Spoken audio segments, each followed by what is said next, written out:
या त्रिपुरारी पौर्णिमेच्या या सुंदर अशा प्रसंगानंतर ही इंद्रायणी अनेको स्थानाची साक्षी. ज्ञानदेव वैष्णव मोठा, विठ्ठल नामे मुक्ती विठा, स्नान दान हो श्रेष्ठा, वैकुंठ वारा सुतली. ज्या वेळेला आपण इंद्रायणीचं दर्शन करून समाधी मंदिराकडे जातो त्या ठिकाणी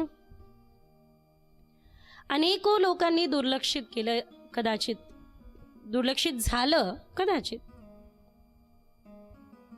ज्या वेळेला आपण प्रवेश करतो त्यावेळेला उजव्या बाजूला थोड्या पायऱ्या उतरल्या की त्या ठिकाणी दर्शन होतं विष्णुपदाचं.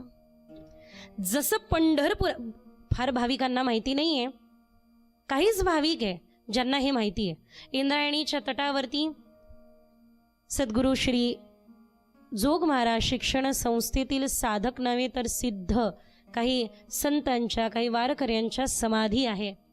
जे लोक आळंदीची परिक्रमा करतात ते त्या ठिकाणी मस्तक ठेवल्याशिवाय पुढे जात नाही.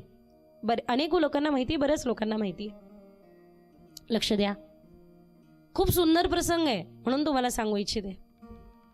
आपण ज्या वेळेला त्या ठिकाणी डोकं ठेवून प्रणाम करून पुढे निघतो त्यावेळेला तिथे आपल्याला विष्णुपदाचं दर्शन होतं. जे विष्णुपद पंढरपुरामध्ये आहे तसंच विष्णुपद त्या ठिकाणी आहे आणि त्याची महती या ठिकाणी आपण पाहूया. ती महती त्या ठिकाणी शिळेवरती लिहिलेली आहे. ज्या भूमी संत वसती ती भूमी पवित्र ऐसी शास्त्र म्हणती. ज्या भूमीमध्ये संत वसतात ती भूमी अत्यंत पवित्र आहे असे शास्त्र ग्वाही देतात. मग चारी अवतार तेथे जन्मती. जिथे चारांनी अवतार घेतला, निवृत्तीनाथ, ज्ञानदेव, सोपान मुक्ताबाई जिथे अवतार घेतात ती भूमी नाही का पवित्र होणार? स्वाभाविक. ती स्थिती कोण वर्णावी? काशी प्रयागादी महाक्षेत्र त्याहुनी अधिक अलंकापुरी पूर्ण. काशीमध्ये महादेव आहे, प्रयागामध्ये गंगा आहे. काशीमध्ये महादेव आहे, प्रयागामध्ये गंगा आहे, वैष्णवदेवीला दुर्गा आहे, पण मात्र शिवांचा अवतार महादेव निवृत्ती दादा,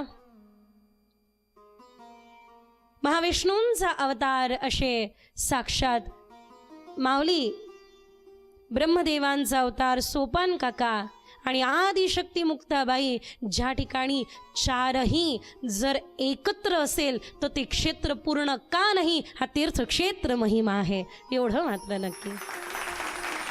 म्हणून काशी प्रयागादी महाक्षेत्र त्याहुनी अधिक अलंकापुरी पूर्ण. अलंकापुरी पूर्ण तेथे एक विष्णुपद त्या विशेष महिमा जाणा.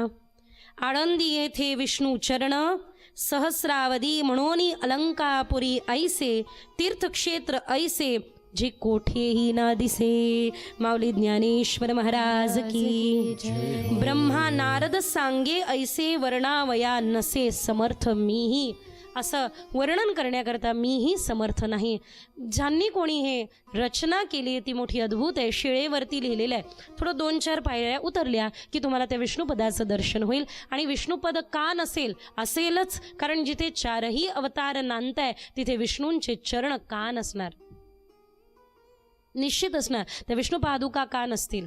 अवश्य असतील, अवश्य आहेत. तुम्ही दर्शन करा.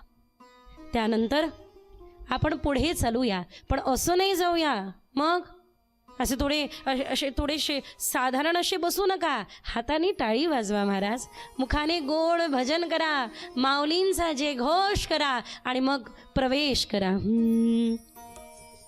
ज्ञानोबा तुकोबा, ज्ञानोबा तुकोबा, ज्ञानोबा तुकोबा, ज्ञानोबा तुकाराम. माऊली ज्ञानोबा तुकाराम. इंद्रायणीच्या तटावरती हा जयघोष केला नाही तर कुठे करायचा? सगळ्यांनी मानसी इंद्रायणीची चला